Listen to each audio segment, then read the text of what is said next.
ปฏิจจสมุปบาทดูก่อนภิกขุทั้งหลายเพราะมีอวิชชาเป็นปัจจัย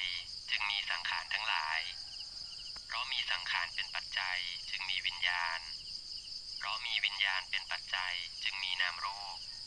เพราะมีนามรูปเป็นปัจจัยจึงมีสลายตนะ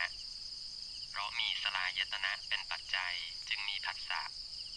เพราะมีผัสสะเป็นปัจจัยจึงมีเวทนาเพราะมีเวทนาเป็นปัจจัยจึงมีตัณหาเพราะมีตัณหาเป็นปัจจัยจึงมีอุปาทานเพราะมีอุปาทานเป็นปัจจัยจึงมีภพเพราะมีภพเป็นปัจจัยจึงมีชาติเพราะมีชาติเป็นปัจจัยชรามรณะโศกะปริเทวะทุกขโทมนัสอุปายาสะทั้งหลายจึงเกิดขึ้นครบถ้วนความเกิดขึ้นพร้อมแห่งกองทุกข์ทั้งสิ้นนี้ย่อมมีด้วยอาการอย่างนี้เพราะความจางคลายดับไปโดยไม่เหลือแห่งอวิชชานั้นนั่นเทียวจึงมีความดับแห่งสังขารเพราะมีความดับแห่งสังขารจึงมีความดับแห่งวิญญาณ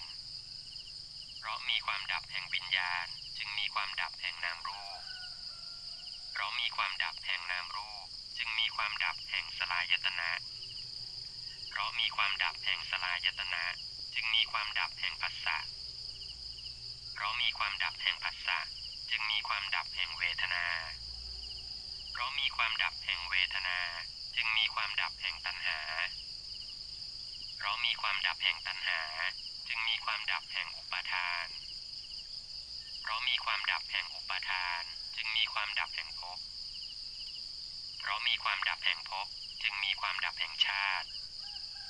เพราะมีความดับแห่งชาตินั่นแลชรามรณะโศกะปริเทวะทุกขโทมนัสอุปายาสะทั้งหลายจึงดับสิ้นความดับลงแห่งกองทุกข์ทั้งสิ้นนี้ย่อมมีด้วยอาการอย่างนี้ดังนี้